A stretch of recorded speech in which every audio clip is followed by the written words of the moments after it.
Bienvenue à tous sur la chaîne Éclair Info. Si vous êtes nouveau, n'hésitez pas de vous abonner et d'activer la cloche de notification pour partager avec nous au quotidien le meilleur de l'information. Et surtout, n'oubliez pas de lâcher un pouce bleu pour nous encourager. Nous comptons sur vous. Merci, c'est parti. Enfin, libération des soldats ivoiriens détenus au Mali. Le processus en vue d'obtenir la libération des 49 soldats ivoiriens détenus à Bamako depuis 3 semaines serait peut-être long, a reconnu mercredi à Abidjan le porte-parole du gouvernement ivoirien. La Côte d'Ivoire a privilégié le dialogue pour obtenir leur libération et les discussions sont en cours, a rappelé le porte-parole Amadou Koulibaly à l'issue du Conseil des ministres. Tout est mis en œuvre pour que nos soldats rejoignent leur famille, a-t-il affirmé, ajoutant « Ce serait peut-être long, mais il faut faire confiance à l'État et un dénouement heureux sera obtenu. » La Côte d'Ivoire juge que ces 49 militaires ont été injustement arrêtés le 10 juin à l'aéroport de Bamako, accusés par les militaires maliens au pouvoir d'être des mercenaires, cherchant à déstabiliser leur pays. Selon Abidjan, la présence de ces soldats dans le cadre d'opérations de soutien logistique à la mission des Nations Unies au Mali était bien connue des autorités maliennes. La MINUSMA a cependant reconnu des dysfonctionnements concernant la mission de ces soldats ivoiriens.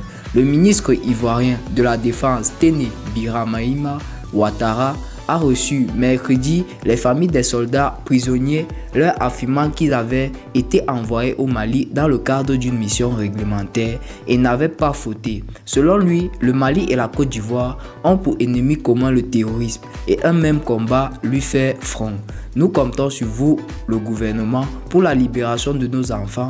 Je suis sûr qu'ils sont plus inquiets que nous, a de son côté déclaré Alfred Kwasi, porte-parole des familles.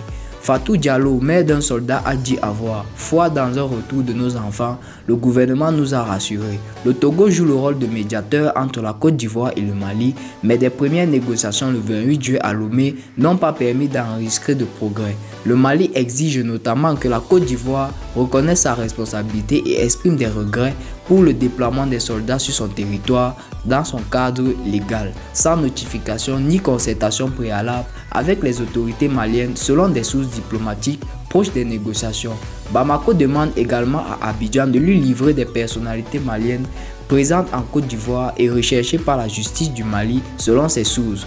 Autant de conditions rejetées par le gouvernement ivoirien. Ces arrestations sont intervenues dans un contexte de friction croissant entre les militaires au pouvoir à Bamako et leurs partenaires internationaux. Le Mali, pays enclavé au cœur du Sahel, a été le théâtre de 2 coups d'État militaires en août 2020 et en mai 2021. La crise politique va de pair avec une grave crise sécuritaire en cours depuis le déclenchement en 2012 d'insurrections indépendantistes et d'actions djihadistes sanglantes dans le Nord.